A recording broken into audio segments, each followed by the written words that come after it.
Guys, ano kayang nangyari dito sa ibon na ito?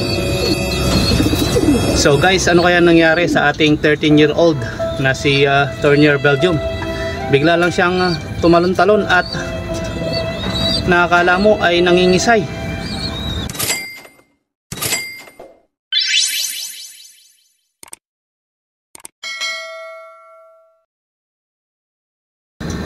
Comment down below guys kung anong nangyari sa kanya. So ito ba ay dala ng katandaan o nabulunan lamang sa kanyang pagkain? Bigla tuloy ako napaisip kung anong nangyari sa kanya. So nawa ay naging okay pa siya at pinainom ko nga siya bigla ng tubig.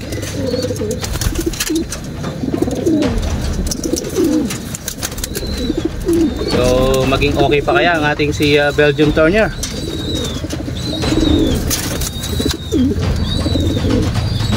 Ang gilas-gilas nilang kumakain guys nang bigla siyang nagngigisay. Nagulat ako. Ayan, ang gigilas naman nilang kumain habang pinakakain ko sila at kani-kanina lang pinakawalan ko pa yan sa labas. Okay pa naman siyang lumilipad.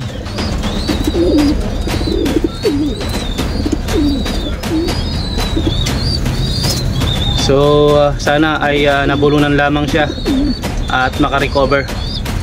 Sayang naman ang kanyang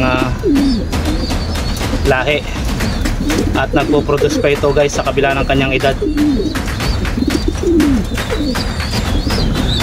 So loading days na nga tayo guys ng ating mga warriors. Nawa ay pala rin tayo dito sa last lap ng ating Santa Ana Cagayan lap, the last and final lap ng ating North Derby race.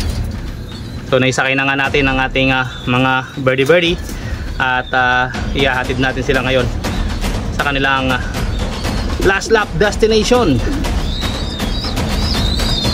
One eternity later. So ayan na nga guys, si 13 years old ay naka-alpas sa ataking nangyari sa kanya kahapon. So akala ko ay hindi na siya bubuhayin sa nangyari sa kanya kahapon. Bigla lang siya nagpipasag-pasag, ayan. At nakakalipad na ulit siya. So ayan na nga guys ang nangyari sa kanya, okay na siya.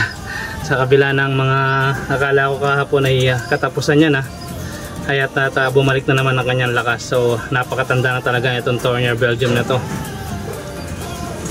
Nangihinayang naman ako kahapon, akala ko na nang mangyari sa kanya, bigla akong kinabahan. So far so good at nakakalipad na ulit siya at okay na ulit siya. So comment kayo dyan sa baba guys kung ano ba talaga nangyari sa kanya kahapon, kasi bigla lang siya nagpipisig at bigla nagbaligtad-baligtad. Akala ko ay mamamatay na. Nakakala mo yung ibon na pinukpok ang ulo. But na lang at naging okay na siya ngayon. So magilas na naman siya guys, ayan. Akala ko ay matutuluyan na siya kahapon. Ito na nga ang pinaka seniors sa mga ibon natin dito, si Belgium Tournier.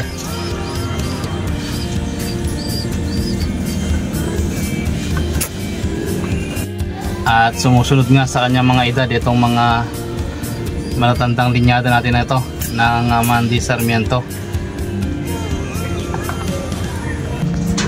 So ang ganda na nga ng mga anak ni Old Line Red. Ang ganda at red check nga ang isa. Ang isa naman ay red bar. So napakalakas talaga ng dugo ni Old Line Red. Kaya gustong gusto ko siyang pinaparis guys. Ayan, at ang gwapo-gwapo ni Old Line Red. So outline na natin to guys at talagang foundation bird na rin kung may tuturing, dahil hindi ito nailaban nung mga panahon na nagsingsing tayo sa kanya sa city. So TCRL ang hindi niya nga nalabanan noon guys.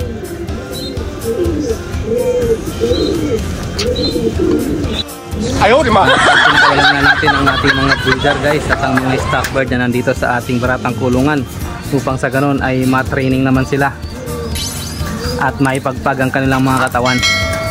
So ayan nga ang mga breeder natin, pinakawalan natin sa isa upang sa ganun ay mapagpag sila at may stretch ang kanilang mga katawan.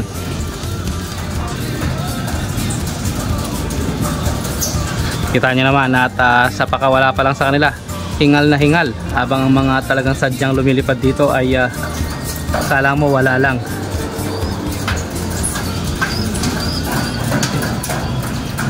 Pero kondisyon ng mga katawan ng mga ibon na yan guys, kaya kahit napakawalan mo anytime, ay alam natin na hindi sila mawawala kahit matagal silang nakakulong sa kanilang mga hawla. Siyempre mga breeder nga po yung mga yan guys, kaya sila ay nag-i-stay lamang sa kanilang mga kulungan.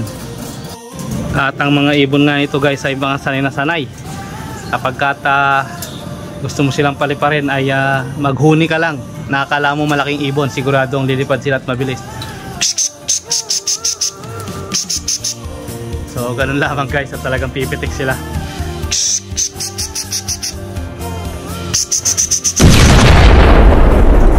Kita nyo naman guys, ayan, nagpulasa na naman sila. Dahil nga akala nila may malaking ibon na sa kanila ay dumadagit. Kaya talagang lilipad at lilipad sila guys. Hindi mo kailangan palakpakan. So yun lamang guys, at maraming salamat sa inyong pagtangkilik sa ating mga mumunting videos. So ito ang inyong lingkod, The Finest World. Always choose to be happy and be courteous to others.